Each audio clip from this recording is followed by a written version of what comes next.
want to welcome everybody. Thank you for joining us for a winter turf recovery webinar. My name is Kevin Lewis. As we were discussing kind of before this got started, I will be celebrating my 10-year anniversary of my association with Ecology. I was actually brought on to ArborJet through the acquisition of the controlling interest in Ecology, but then again, I've continued those ties with the Ecology product line. I'm joined today by my colleagues, Eric Steffensen, who's in the southeastern portion of the U.S., as well as Rebecca Knapp, who covers the western half of the U.S. Jim Spindler, the Director of Agronomy, is also on board with us. He is a Certified Professional Agronomist and just an absolute wealth of knowledge. So I'm very pleased to have those guys joining me today. We'll be available towards the end here for some Q&A, or if there's anything that you want to discuss further about what you're doing. Also know that a lot of parts of the country, spring is starting to, is almost sprung. I've noticed here in northeastern Ohio that for the last week and a half, I've been able to hear birds singing in the morning. So I know it's just around the corner. So I think Punxsutawney Phil is all wrong. So with that, this becomes a very relevant topic in terms of repairing some of the damage that we've seen over the last 2-3 months, or sometimes it seems like in Northeast Ohio, it's 6 months of winter. They say there's two seasons in Ohio. There's winter and road construction. So it seems to be kind of consistent sometimes. With that, I want to go on into some of the causes of winter kill and some of the damage that we'd be seeing throughout the winter and what we're prepared to repair in the spring. So some of those causes include things like low temperature, desiccation, ice accumulation, crown hydration, a manner of different diseases. And then there's a couple of other things that happen that we do on a regular basis. And those are things that generally would cause physical damage, whether it's traffic or snow removal operations.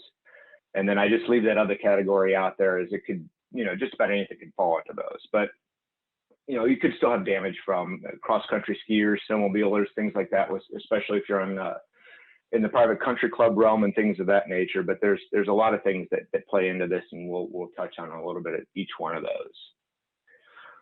So with regards to low temperature kill, that generally will happen. There we go. When turf grasses, a lot of times we see this low temperature kill on warm season grasses, but we'll also see it on cool season grasses, but it tends to be later in the winter or early spring. But generally speaking, these cool season grasses will undergo this process called cold acclimation. And during that, sugars and proteins are accumulated and cell walls become a little bit more fluid and less rigid. So the potential for puncturing or rupturing those walls with ice formation becomes a lot less. Plus, the plant will dehydrate itself, so there's not as much water there to freeze and cause that ice damage. Where we see more of the issue is in the crown. The crown is the critical point. So for instance, if we lose some leaf tissue, that's generally not an issue. But if we start seeing some crown damage or freezing in the crown, it becomes a much bigger problem. We also see that with frost damage. When the crown is frozen due to frost and there's traffic there, we can see some shattering of the crown, and that will actually kill the plant. So even though the plant is well adapted to managing these cooling cycles and winter dormancy and things like that, sometimes that late winter, early spring freezing and thawing, or that rapid freezing and thawing, could cause some damage. So even though they have the best laid plan, it's not always perfect. On to our second cause of winter damage is desiccation. And oftentimes we see this more in the transition zone, where we get less snow cover, or we've got turf grasses that go into the winter in somewhat of a drought condition. But I've definitely seen a lot more of this for instance, the upper Mississippi Valley, where a fair amount of Zoysia grass is used. And if we don't get snow cover and we have a fair amount of wind and little rainfall during the winter, there's definitely some propensity for winter damage. So again, this more so we see in those Midwest states. This picture actually is from Louisville, Kentucky.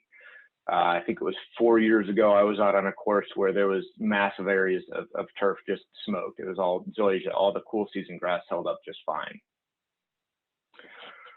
Another instance that we find in winter kill is called ice accumulation. And the situation here is not from cold weather so much. It's more from a lack of the plant and a lack of the soil to exchange gases. So this is more of an anoxia type situation.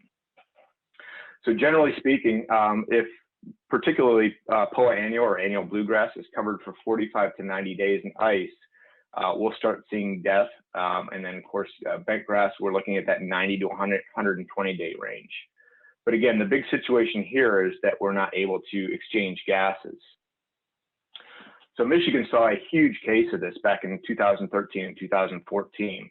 There were a lot of areas that had over 80% cover of ice, and there was just vast areas of turf that were smoked.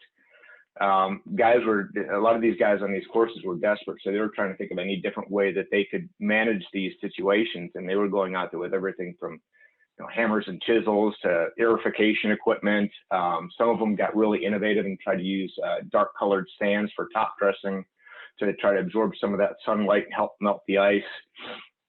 And I believe some actually even used sunflower seeds to do the same sort of situation. Well, that winter actually prompted a study by Michigan State to look at different ice melting compounds to kind of relieve that situation. The problem with those studies is they were largely inconclusive because of the fact that the turf that was already covered for ice long enough was dead. So it didn't really matter if they were able to melt the ice off or not.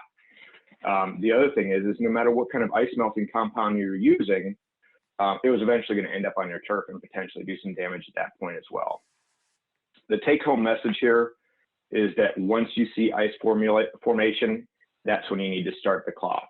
So again, you go back to that, 90 days is when we're killing bentgrass. So start the clock as soon as you start seeing that ice formation. Furthermore, there are definitely some diseases that we'll see on cool season turf specifically. I know that you've probably sat in on enough webinars this winter, and you've seen the disease triangle, and that's not new information for any of us.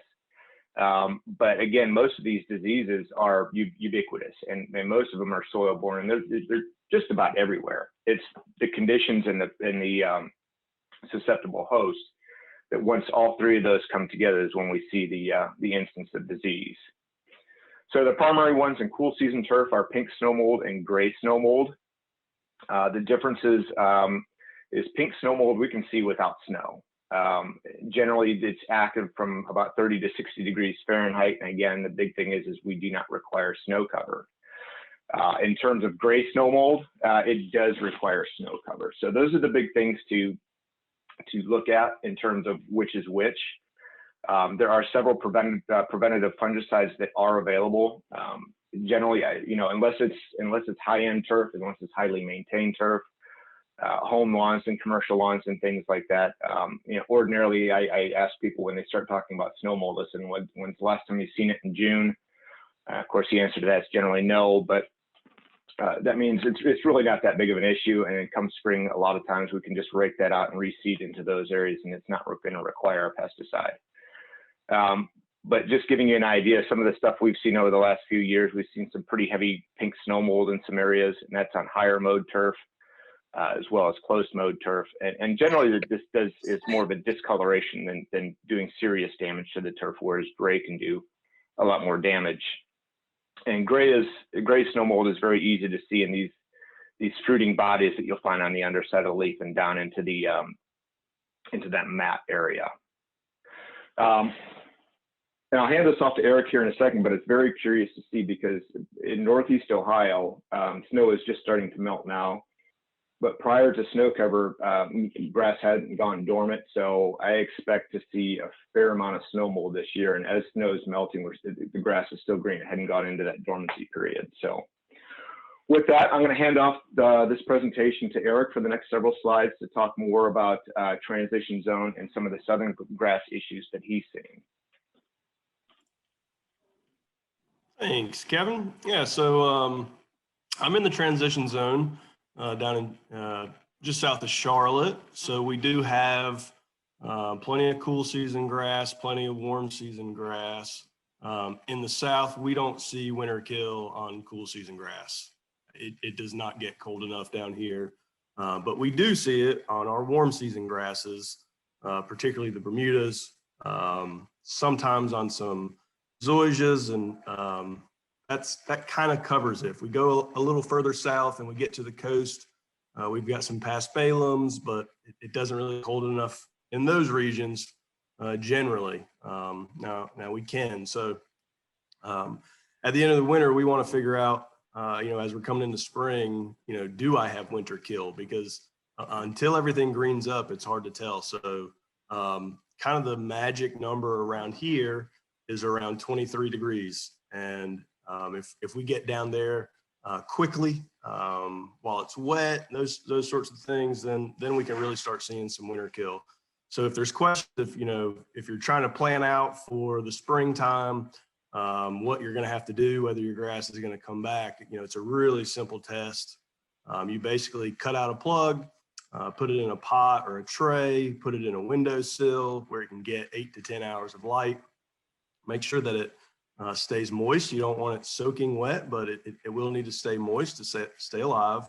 And as long as it's warm, being inside of a house, within 7 or 10 days, if that grass is going to grow that spring, it will begin to green up and sprout in that plug. So if it doesn't within 2 weeks, then we have to start, making decisions about, start planning for some sort of growing process come springtime. We see a lot of spring dead spot as well down here, and winter kill. So it's really important to distinguish between the two, because with winter kill, we really can't do anything about that. That's Mother Nature. She kind of decides on if that's going to happen. With spring dead spot, a pretty simple fungicide program in the fall is all that's really needed for that. And kind of the big difference coming out, whether we're growing out of it, you can see in this picture on the left, spring dead spot there is fairly, generally speaking, it'll be modeled like that. Sometimes these lesions can coalesce into larger areas. That definitely happens. But with our warm season grasses, particularly Bermuda, a little bit of extra nitrogen, and we generally can grow out of that pretty easily. Whereas with winter kill, we can have much larger swaths of turf get destroyed. So as far as budgeting for how we take care of that in the spring, that can be a lot more efforts than spring dead spot. So when we start thinking about, is it winter kill? These are the areas that tend to are more susceptible to winter kill. The north-facing slopes or heavily shaded areas, particularly with the warm season grasses, because they don't grow as well there. Is your area poorly drained? Are there poorly adapted cultivars? Can we get a more winter hardy grass? Latitude 36 or Tahoma. There's a reason why these grasses have become so popular now. Winter traffic, right? Is it a golf course where it's frozen and you have carts riding all over the place? Have we been aerating areas with deficient levels of soil potassium? And there's kind of back and forth research on that. As far as hardening off our winter plants for many, many years, a pound of potassium going into the fall was pretty standard. There is some research kind of saying maybe that's not quite as important, but still a long standard practice that occurs. And high spots, they dry out quicker than everything else. So that desiccation starts to really become a problem there. And then lower cutting heights, right? The lower we cut our turf, the shorter our root systems get, and the less they can hold. So as we go into then reestablishment options, kind of the pros and cons of all of them, right? So obviously we can just lay sod. It's an instant returfing. Some of the cons there, it's very expensive. And it may require extensive man hours, the prep, the removal of all the old turf and some soil. You might need equipment out there. And you also have to make sure that you're not using any root pruning pre-emerge. So there, you may have some sort of problems later in the year with post herbicides that you're gonna use. But good news is you can generally use herbicides as needed on sod without any sort of slowdown period there. Sprigging, it's going to be a short-term grow in, maybe it's 4 to 8 weeks, something like that. It's going to be a little cheaper than laying actual sod, but it does need constant water because they're such small pieces of the plant that, if it dries out basically at all, they're going to die. So they do need constant water, which, can obviously be reduced those needs by Hydrotan. For sprigging, you may need some specialized equipment. Tilling may be done, but that may be a great time to get some soil amendments in if you need that sort of thing. Sometimes sprigs are a little harder to find than sod. There's an awful lot of sod producers. The sprigs tend to be a little more localized to specific sod farms that kind of provide those sort of things. And it's still going to be costly, not as much as sod, but it still may be a limiting factor there.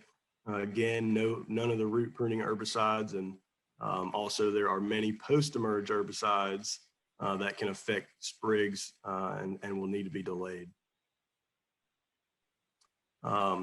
And then there's seeding. So this is going to be one of our cheaper options. Unfortunately, with most of our warm season grasses, the good ones, the 419s, the ones I've mentioned, Tahoma, some of the newer varieties, they're not available for seed because they're all hybrids. Chances are you very well may have a hybrid. 419 Bermuda in the Southeast is pretty ubiquitous. Particularly if we're talking about any kind of golf or sports turf. Some home lawns might be, more of the common varieties that you can seed into. But if we're talking about any of the hybrids, you're not going to be able to match those cultivars. And so if we do try to seed as an option, you will wind up with areas that don't look like the rest of them. And a lot of times that can actually be pretty substantial in color, in leaf texture, and all that.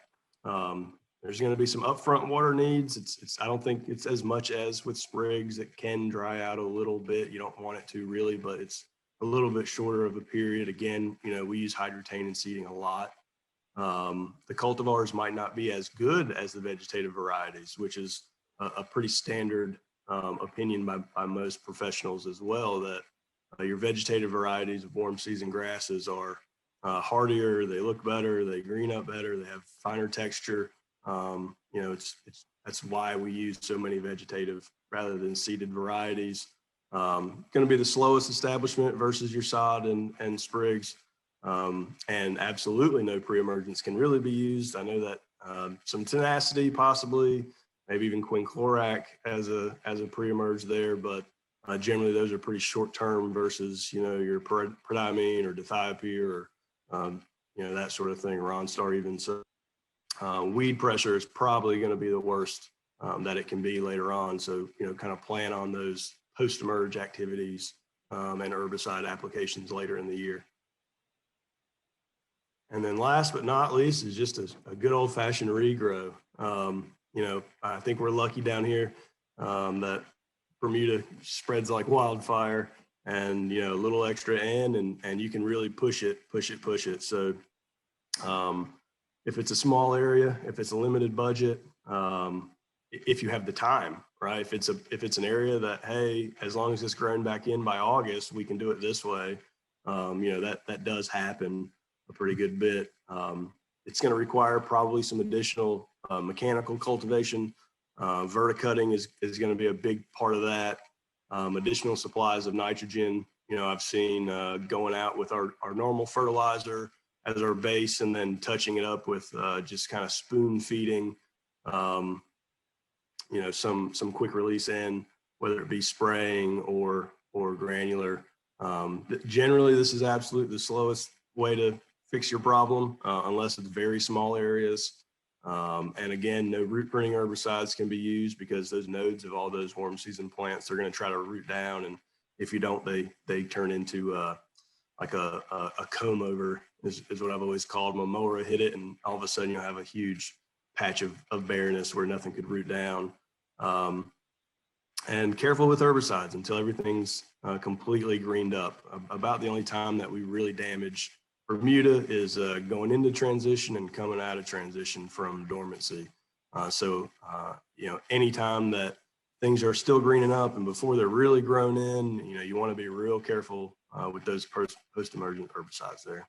And this kind of our reestablishment of our warm season grasses, what to look out for, where you're going to see winter kill, and trying to distinguish between whether you should have been on a fungicide program or creating a fungicide program. NC State has a fantastic chart to help you with the spring dead spot issues and that sort of thing.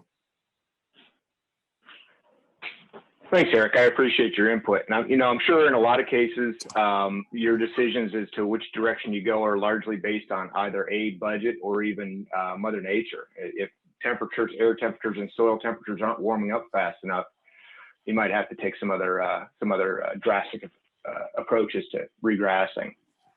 Absolutely. I would guess budgetary is almost always number one.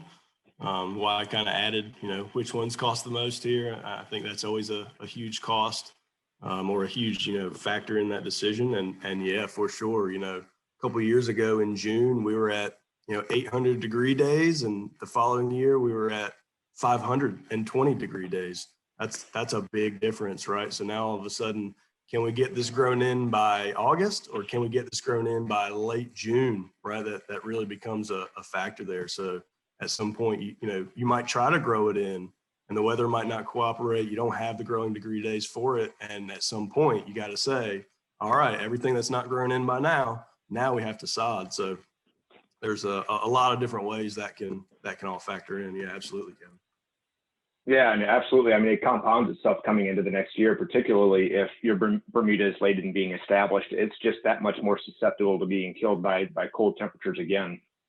Exactly. Yeah, there's a cutoff date that if it's not grown in by now, it's time to figure something else out, because if it's not good and hardy, particularly if you're overseeding, you got to have that good base, that good root system, or else next year it's just that much more of a problem. It just kind of compounds and compounds. Right. Great information. I appreciate it. So on to some of the other things that we'll see in cool season turf. Crown hydration is really kind of a unique phenomenon. And this happens, again, very late winter, early spring.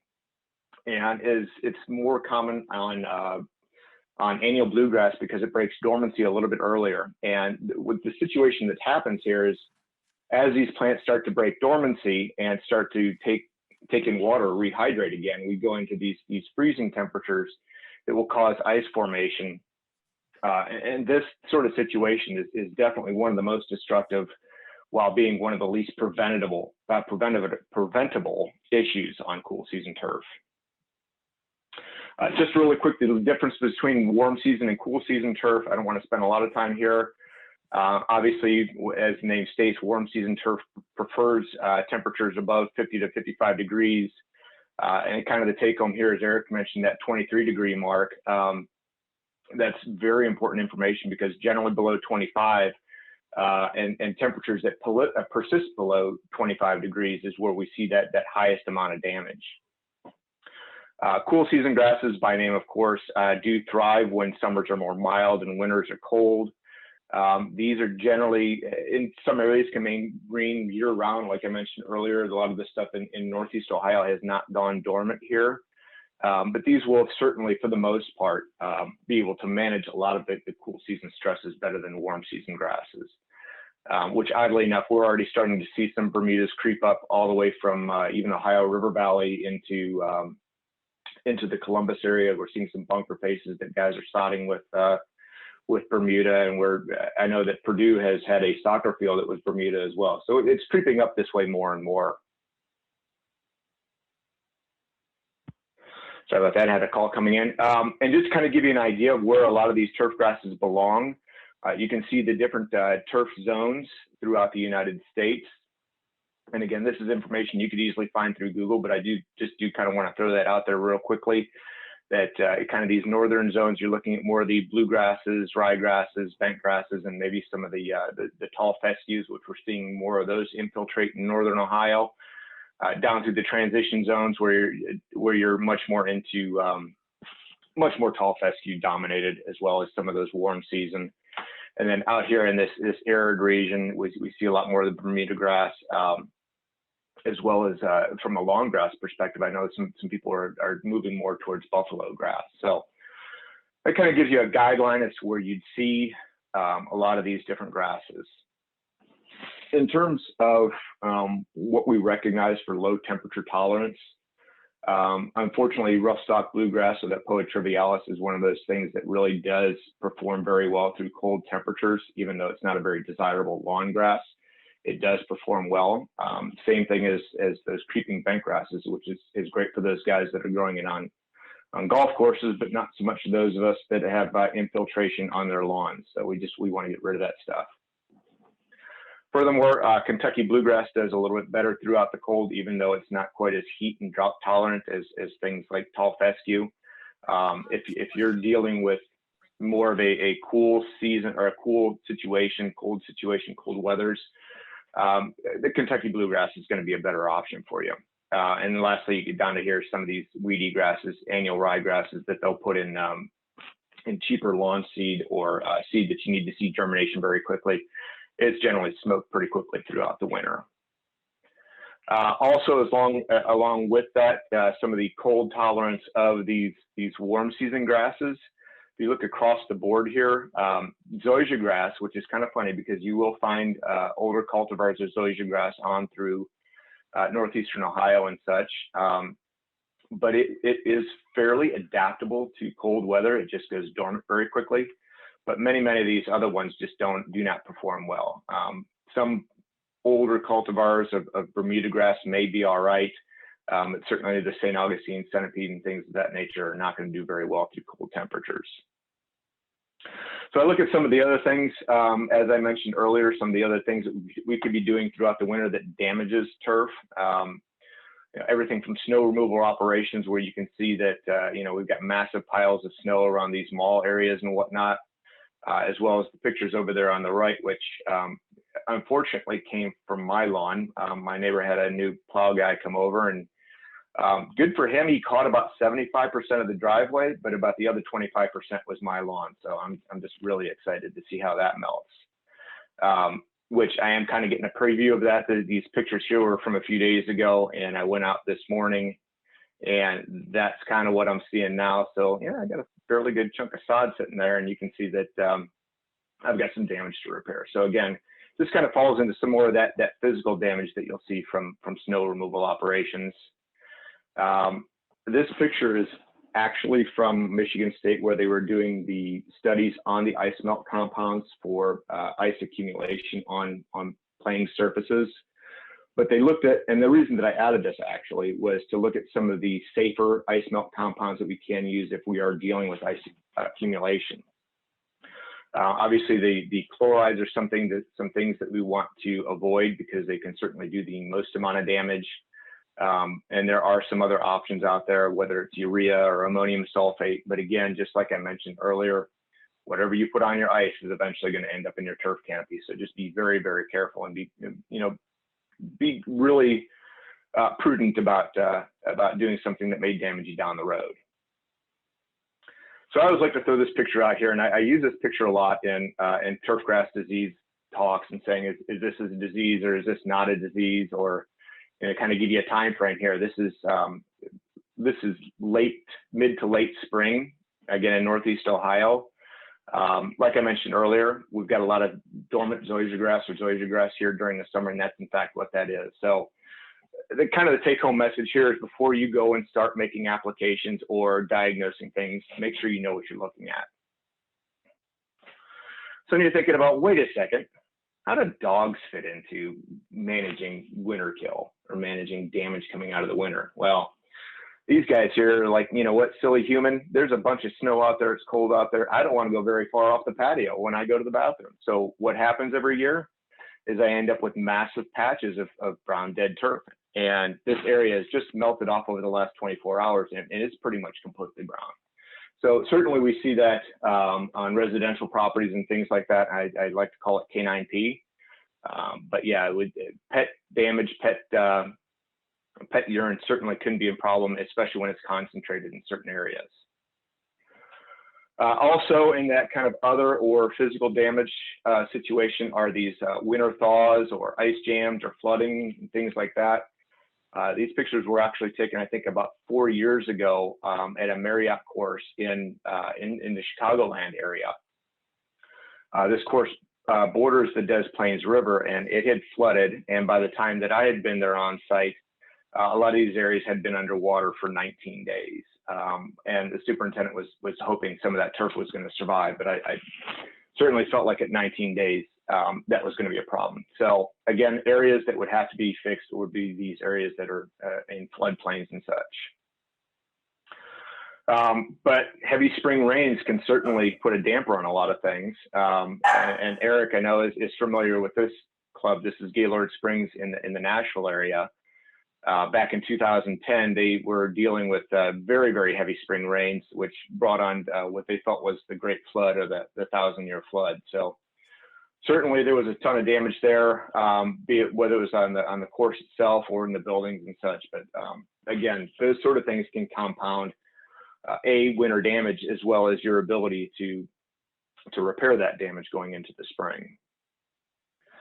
Conversely, and this is from Oklahoma about 7 years ago, going into the winter in drought-type conditions can certainly lead turf to being compromised, as well as not being able to survive the winter. So excess moisture, not enough moisture, these are a lot of the situations that are difficult to manage because they aren't diseases. They're not biotic disorders where we have pesticides to manage them. They tend to be abiotic, so they're very, very tough to manage. Traffic is another issue. Like I mentioned earlier, several clubs will have cross-country skiing or snowmobiling and such out on the course during the winter. Whereas I had a very overzealous general manager and felt that, like, if somebody was going to walk in the door, he was going to let carts go no matter what I say. And a lot of these guys just did not want to stay on cart paths. So I would be dealing with rutting damage, cart stuck every spring, which was just a major issue for me, not only because we were shorthanded in the spring, we obviously had other operations that had to get going. There on the left, you can see overseeded turf down in South Carolina, where people just did not feel like taking the extra few steps to go around on the sidewalk, and just created a path through the turf and just wiped it out. So traffic can be a huge issue as well. Also, we could see damage from winter operations, whether it's a tree removal or construction or anything else like that. So certainly throughout those periods, which, obviously winter is a great time to do any kind of any of those construction projects, particularly on golf courses, because obviously we don't have to play in things like that, but you're definitely left with some repairs come springtime. And then vandalism. Unfortunately, these pictures aren't great. These were actually taken with a older camera, and I had to scan these pictures, but I showed up to work one day, and this was my number 3 green that somebody decided to come out and dig up. I kind of wish I was able to hire them, because they put in more work than some of my guys on the crew at that point. You can see exactly how deep on this picture on the left-hand side that hole was dug. So that was basically insult to injury. Obviously the turf is not going to heal very quickly. So we went into a lot of really kind of intensive repairs, and not being able to get equipment out there and whatnot. We did a lot of hand top dressing and dragging drag mats around and whatnot, just to be able to get that green playable again in the spring. But that damage was absolutely horrible. Another means of damage that we see quite often is ice melt compounds. More often than not, through municipalities and whatnot, we're using sodium chloride on road surfaces, and of course they don't contain themselves just to the road. They spread out into the turf areas very quickly, and they're very damaging to all plant material, be it turf, be it ornamental, whatever the case may be. Oftentimes, it's very, very difficult to get turf to regrow in those areas just because the soils are very heavily laden with ice melting compounds, particularly sodium chloride. Traditionally, a lot of guys would use things like gypsum, which is very, very slow to react. So there are some products out there to look at, particularly one called NAX, which is a calcium chloride urea formulation. And the theory behind this is calcium is a larger ion than the sodium ion, and we use that calcium ion to help knock off the, let me back up here a second. We use that calcium ion to knock the sodium ion off the cation exchange site, and with a little bit of water, we flush that sodium right through the soil. So that, stand by, sorry, I had another phone call there. That's the theory behind using something like NAX. You use calcium to flush sodium out of the soil profile. This is great for large areas that are damaged by road salts. It's also great for seawater intrusion, which you may be seeing higher levels in coastal areas and whatnot. There's just a lot of opportunities for things like this, or even the use of effluent water. So I know Eric touched on a lot of those areas that are very prone to winter kill. There were a couple other ones that I wanted to throw out there, and one of them was kind of something that I alluded to with having immature turf grasses going into winter, and whether it's late planting on cool season grasses or warm season grasses that never had an opportunity to mature. Also, there's situations where we'll be doing some interseeding during the winter to try to convert areas. If they're not well established going into the winter, there's a really good chance that they won't make it. As I mentioned earlier, ice cover is another area where we are very prone to winter kill. Malnourished turf grasses, whether it's nitrogen or potassium. And I know I've been in this industry for about 34 years.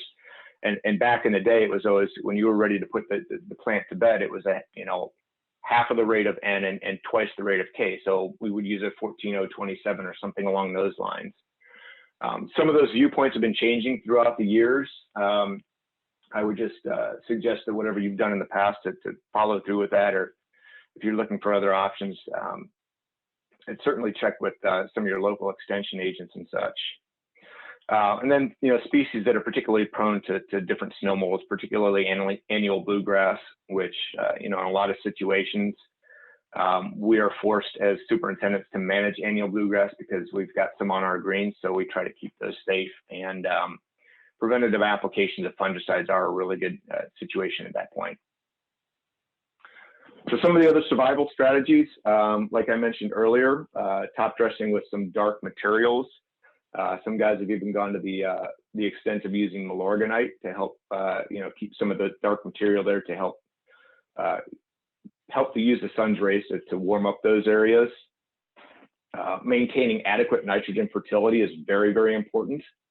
As Eric mentioned earlier, looking at drainage, so improving drainage to improve oxygen movement into soils and not dealing with saturated soils so much will help with winter kill, and then removal of traffic. Anytime you can reduce traffic, it's going to help you. A lot of the situations that we ran into on cool season turf is there would be frost below the ground, or you'd have frost 4 to 6 inches down, and as temperatures started to warm up, that first top inch or two would start to thaw, and any kind of traffic would just compact those areas and reduce rooting. So it made going into the spring and into the summer a lot more difficult with reductions in rooting. Periods of shade are some things that I've talked about, that Eric's talked about, and I know Rebecca's going to talk about a little bit later in this presentation.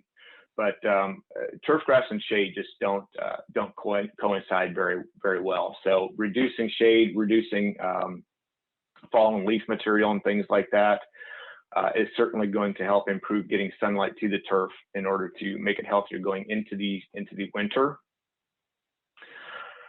Those are the major things that I want to talk about in terms of what you could be dealing with. And sooner or later, at some point in time, maybe it's every year, you're going to run into this regrassing situation where you either need to repair small areas or large areas. And as we spoke earlier, sometimes it's budget, sometimes it's weather conditions, sometimes it's expectations on your property lead into which route you take, whether it's seed or sod or sprigs or plugs or whatever the case may be. Some of the tips that go along with that, though, are, hey, are you going to seed or are you going to sod? If you're going to seed cover material is very important as well. So are you going to use a straw material, which is very inexpensive, or are you going to use peat moss or some of these paper materials or wood fibers or whatever the case may be? These are all considerations you have to look at.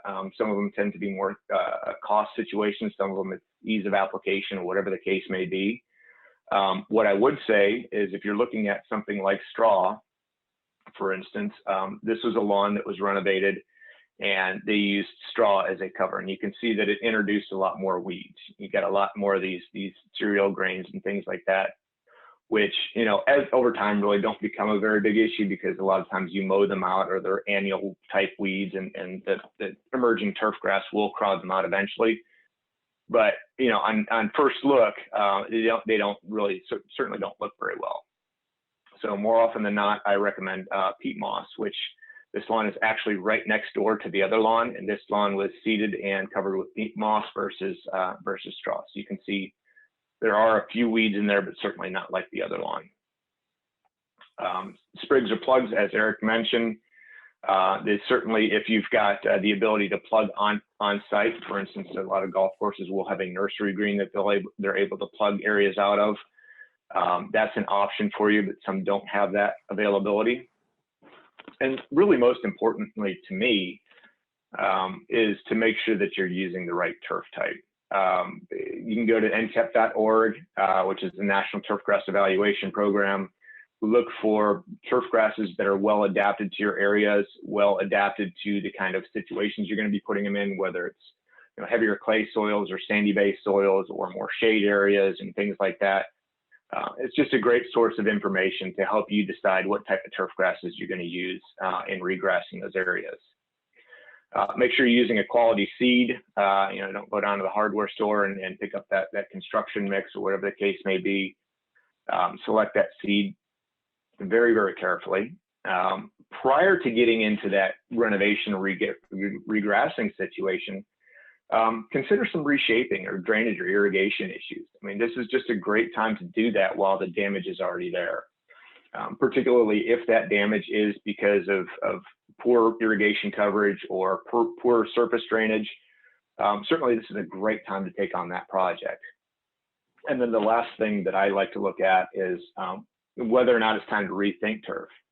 If you're dealing with heavy clay soils, dense shade, animal activity, pets, things like that, maybe grass is not the right plant for you to have there. So certainly give that some thought as well. Just some recommended seeding rates, and again, this is something you can find very quickly on Google. But I definitely get the right amount of seed down. Big thing with cool season turf grasses, you know, some people think that a little bit is good, more is better. Seeding too heavily you can see some attributes there that will not allow plants to mature properly, which will leave them more susceptible to other stresses. Definitely when you're in that regrassing situation, adding a starter fertilizer, whether it's a liquid or a granular, is key. And starter fertilizers, I would classify as having that high middle number, the high phosphorus number, to help with rooting and helping with establishment. But the most critical factor is good seed to soil contact. Without seed to soil contact, you are going to fail. So no matter if it's overseeding, broadcast seeding, whatever the case may be, make sure that seed is contacting the soil. And then you've got seeding weed control strategies as well as follow-up weed control strategies. So I know Eric mentioned a few herbicides that can be used at or around seeding. 2% is one that's been used for several years. Some of these newer up-to-date herbicides like Tenacity, Pylex, and Quinclorac certainly have some label recommendations in terms of using them and when you can use them right around seeding to prevent some of those annual weeds from coming up. It's just a great option for you to be able to reduce some of that weed pressure and help with establishment. Furthermore, a lot of those weeds are pretty easy to handle once you get the first couple of mowings in. So post-emergent herbicides are used best then. And also you could look at using things like dithiopyr once your turf is up, because it will control crabgrass in those early stages. So looking to the future, how to prevent winter damage and promote winter survival. Plant more turf grasses that are very cold tolerant. Although there are some ryegrasses that are cold tolerant, your better option for those areas that we're seeing cold temperatures for long periods of time tend to be the Kentucky bluegrasses. And then in terms of playing surfaces that have POA or creeping bentgrass on, and you're susceptible to ice damage, physically remove ice, even though it's a real pain in the neck. Try to get out there and do that as soon as possible. The next step I want to look into is more of the prevention and what we can do to help promote plant health care going into those fall and winter periods. Oftentimes in tree health care, we look at this Mannion's disease spiral, which looks at all those different factors involved in plants becoming more susceptible to environmental factors, which eventually lead you down that spiral to plant death. And most of these, again, are those abiotic factors, those non-living factors, which are tough, very tough to control. So in doing that, we looked at some of the preventative thoughts as to how we can prevent going through that spiral into that vortex and losing the plant. And again, these are kind of a review of a lot of things we talked about: proper fertility, water management, whether it's enough or not too much, shade reduction, improving airflow, both surface and subsurface. So things like relieving compaction and things like that, errification, as well as some selective pruning of plant material around turfgrass areas, using things to increase root development, reducing traffic, managed mowing, curb ice melt usage. Again, addressing drainage issues is very, very important. And one of the last things that I always think about is improving soil biology. So by promoting proper plant health care, we look at the actual better times to fertilize turf grasses. So you can see in this top graphic, I'm sure you've seen this before, spring and fall are the critical periods to fertilize cool season turf grasses, because those are optimal time for root growth. And without roots, we tend to leave ourselves out there with a much weaker plant. Whereas warm season grasses, it's that spring into summertime where we get the most amount of root growth. So that's the critical time to fertilize warm season grasses. The other thing that goes along with fertility is make sure that we're calibrating and making quality applications, and we don't see striping and streaking and things like that, which this is actually a neighbor around the corner. And he was generous enough to send me the next picture, which was his first crack at fertility. So that, again, we want to make sure that we're fertilizing, we've got good fertility patterns. Also make sure that we've got good irrigation, whether it's you're dealing with broken sprinkler heads or inefficient irrigation systems. Just doing an irrigation audit is going to help you a lot in managing water stress before going into the fall and into the winter. And in doing that, we have some options in terms of chemistries that will help manage soil moisture and availability for plants. Oftentimes, people think of wetting agents and how they help with making sure that there is enough moisture for turf grasses, primarily through drought periods. But there's another option, is that using some of these products later in the fall is going to help with hydration going into the winter.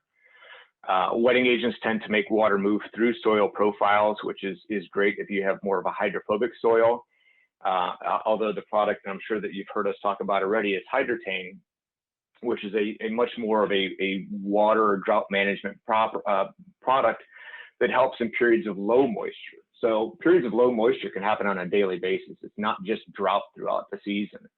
Everything from drying winds through desiccation, like we talked about earlier, as well as compaction and things like that, can cause areas of soil to become at least have reduced amounts of liquid water.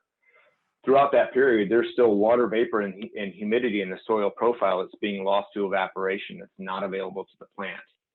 Well, the Hydrotin molecule actually attracts those singular water molecules and condenses them back into plant usable droplets of water before they're lost to evaporation. So Hydrotin can be a critical tool in managing areas that become desiccated throughout the winter. We've got several guys that use it on some of those high points or sandy areas like Eric had mentioned. We've also got a lot of guys that will use it on areas that they aerify late in the season just to stop those edges from holes from drying out. So it could become a critical tool in your arsenal to manage desiccation throughout the winter. As I mentioned, it will attract these singular water molecules and condense them back into plant usable droplets. Generally speaking, we see activity on this product through about 90 days. So it could get us through that critical period in the winter. And to kind of give you some of the ideas of what else that Hydrotin can do is it can reduce drought and wilt cycles, which are critical during the growing period. And it can improve stress tolerance, which that stress could even be fall going into winter. It's going to help reduce pest pressure. It's going to help with enhanced nutrient uptake, which we just had a study that really pointed the arrow at that and how we're making more of those soil nutrients available to the plant. It's going to help with seed, sod, and spring survival, which I know that Eric touched on that as well, and I've got some pictures to show you on that. Also, it's going to help with reducing irrigation costs. It's going to be an insurance policy for newly installed plants, and it's going to help with product movement in the soil. So there's a lot of really good aspects to what Hydrotin can do for you, and we'd love to talk to you more about that. Through studies as well as field trials with Hydrotin, we've seen that it actually improves seed germination greatly, as well as seedling survival and establishment. So it's a great tool to use for those newly seeded areas in the spring, as well as accelerating seeding in the fall so we can get plants established and matured more prior to winter. And we've also seen that it does a really great job of improving overall root mass development. So there's a lot of great aspects here in getting new seed and sod established much quicker. Just to give you kind of an idea of what I've done with it, this was some plow damage a few years back. Both sides were seeded, the driveway were seeded at the same time. And you can see this side that was treated on the bottom here with Hydrotin had much more seed germination in it. As I mentioned, we've had a few studies done more recently pointing to the fact that Hydrotin on treated turf grasses reduces the requirements of irrigation by 52 to 65%. Also in this study below is the one that was just most recently finished. We saw much greater absorption of these nutrients that are in the soil, and these showed up at much higher levels in the plant. So we're getting much more efficient use of the fertility products that we're putting down. And that also correlates with soil applied pesticides. We'll get better uptake there. Along with that, Cytogrow is another great option or another great tool to help with new plant establishment, whether it be seed, sod, sprigs, whatever the case may be. Cytogrow is a seaweed extract to help improve rooting as well as improve knitting and lateral growth. So Eric mentioned regrowing Bermuda grass. This will do a very good job at accelerating that process. So you'll see a whole lot more lateral growth out with using this product. Just to give you an indicator on that, we've had guys up in Wisconsin that did some resodding, and you can see in that left-hand picture that was 6 days after the application on some plugs that were they were transplanted from a nursery area to a practice area. You can see that the left-hand plug was getting much more root movement throughout the soil. That's the treated plug. And then Aaron Hills up in Wisconsin also did their growing with Cytogrow, and you can see some really great root establishment there. But consistent with what we were talking about in terms of salt damage, Cytogrow will also help with improving some salt tolerance there. So it's something to consider in those situations. And one of the other final things that I want to bring up about Cytogrow is the fact that it also improves on preventing frost damage on Bermuda grass. And this study was done at Virginia Polytechnic Institute. And they saw that all of the plots that were treated with Cytogrow certainly maintain their color further into the fall and into the winter. and there was less damage coming out into spring. So in terms of those cooler areas where you've got Bermuda grass, this is a great option in trying to preserve those. And lastly, combining the two products, Hydrotan and Cytogrow. These were studies done on some Bermuda grass in Florida. And you can see that 30 days in, we were looking 20 and 30 days respectively here, left and right. We were looking much better than those areas that were not given any water or even some water. So certainly for areas that become desiccated very quickly or are susceptible to that, this would be a great operation or a great application for guys to make later in the fall. The thing that I always like to point out is water is the #1 limiting factor in plant development. You can see through this chart on the left-hand side here that without water, all of the processes that the plant goes through in order to maintain its own health are shut down. So maintaining just enough water to keep the plant going is critical to its survival. I also like to mention that we need to stop treating our soil like it's dirt. So we need to do things to improve soil health, like I mentioned earlier, reducing compaction, improving airflow. Greater water infiltration is critical. Sample for deficient nutrients. Don't just spread whatever fertilizer you can buy that's cheapest in the bag. Make sure you're putting down the right nutrients that the plant needs. Also enhancing soil biology. Both of these products, both a molasses-based material to help improve that soil biology activity, as well as the EnviroPlex, which is a humic acid supplement, are there to improve soils. And we all know that roots are critical, and roots are only going to grow as well as the soils are good. So adding those two products into your program could make a great way to improve overall plant health care. The other great thing about both of these products is their carbon sources. And probably the biggest buzzword in the industry right now is carbon sources. So here's a great way to add a liquid product as your carbon source to improve overall soil biology.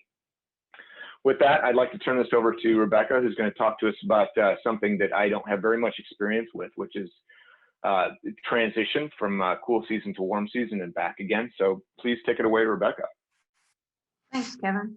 Yeah, so something a little bit unique we do out here in the desert Southwest is we have a winter ryegrass, and then we transition that to warm season Bermuda. It's quite common. Golf courses do it, sports fields do it, even HOAs, and pretty much every homeowner has a winter rye lawn. So I just wanted to go over a few of the steps to kind of assist that rye in vacating our Bermuda. So we start to begin when nighttime temperatures are 60 to 65 for a week. So generally out here, that's April to May. And you can see the picture I have there on the right-hand side. I just took that the other day. We have some non-overseeded Bermuda there in the foreground, and in the background there, if you look in the basin, is our winter rye lawn. So they kind of leapfrog and do certain sections because it's a pretty aggressive process. And if you do it too many years in a row with seeding with winter rye, they've found that Bermuda has a difficult time. And over the course of 3 to 5 years, the Bermuda just will not have the stand to continue. So that's I guess a newly adopted process, and that's right here in HOA that they've done that just this year. So they're on like a 3-year rotation with that.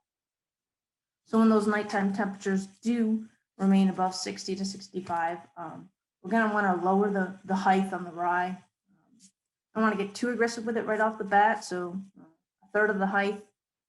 And if that means you have too many clippings, then I would definitely recommend taking those away or off-site. Then we're going to want to apply a nitrogen fertilizer. We're going to try to wake up that Bermuda grass. And we're going to do that over several different intervals coming up. So we're going to fertilize it, then we're going to lightly verticut. The idea is we're trying to transition it very slowly because we want to keep the ryegrass green as well as let the Bermuda kind of grow up through that rye. So that verticutting will help reduce some of that rye and pull it out. And then we're going to want to fertilize again. So now we're getting deeper into May, possibly the beginning of June, depending on the climate conditions for the year. And we're going to want to cut that water back. So we're going to stress that rye out once again. We stressed it out once with verticutting. Now we're going to stress it out by reducing the water to that. Because the Bermuda will continue to grow with less water. Ryegrass requires quite a bit of water here in the winter. And then we're going to aerify. Once we start to get that Bermuda grass stand, probably about 80% coverage, then we're going to want to start aerification. And that's going to help that Bermuda, the rhizomes and stolons, cover your areas where your transition was. Not only that, it's going to help the soil compaction and increase that oxygen to your root zone to help that Bermuda fill in those areas. Here's just an example of dormant Bermuda in the basin. Then we have Bermuda coverage in the middle, and then our overseeded rye. So you can see why we like our overseeded winter ryegrass out here in Arizona. And then I just like to point out on the dormant Bermuda picture there on the far left, you can see that slope where that Bermuda is actually starting to green up because it's a south-facing slope, and that's something that Eric pointed to a little bit earlier. It's a little bit warmer in that area, so we're already seeing some Bermuda green up there. And then some challenges to consider when we're trying to grow both warm and cool season grasses. Again, shady areas, you're going to battle that. So you can see this particular picture is dormant Bermuda that wasn't seeded underneath those. And that's one of the battles, is the shade allows the rye to hang on. So another thing to consider is our Bermuda grass should have a good growing stand of 100 days in order to reintroduce rye next year. And that's one of the reasons why we're going on more of a rotation out here, if and when possible. Obviously, that's not something possible on golf courses, but if it's possible on home lawns or in HOAs, they're going on that rotation to allow that Bermuda stand to kind of flourish. Another challenge, yearly differences in environmental conditions. So last year in Phoenix was one of the hottest summers on record, 122 degrees. So, so it was a hot one out here last year, long and hot. So on duration and heat of the summer, some of our nighttime lows were 100, 101. Yeah, Bermuda thrives in that type of weather. So, and then just lastly, something that's pretty common on golf courses, not so much in home lawns, but I guess it could be a management strategy here for this picture on the right is the use of a selective type of herbicide called Revolver is pretty popular to kind of remove that cool season from our warm season grasses, and it will help speed up that transition. A lot of times it's done in split applications just to kind of ease the transition. We don't want to knock out all of our cool season grass when we don't have our warm season or our Bermuda firmly established. So just something a little unique to what we're doing out here in the Southwest. Awesome. Thank you. I appreciate that. That's a lot of really good information. Again, that's part of the industry that I've not spent much time in that warm season aspect of it. Just to round it out here, if you're not familiar with our Hydrotin Advantage program, this is a great way to be able to promote Hydrotin to your customers for a water management strategy, as well as a bolt-on or add-on program for lawn care, whether it be commercial or residential or whatever the case may be.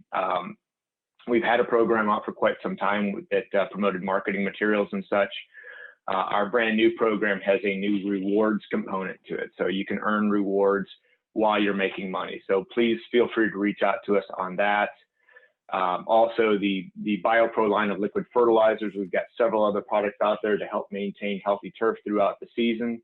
So again, touch base with us on that. We'll be able to help you look at a program and work through the issues that you have. And then we've got our contact information there. So again, I want to thank Rebecca, Eric, and Jim for joining me here. I'd like to open it up to some questions, but please, feel free to reach out to us anytime, whether there's, a problem that you have or an idea that you want to bounce off of us. We're glad to help in any way we can.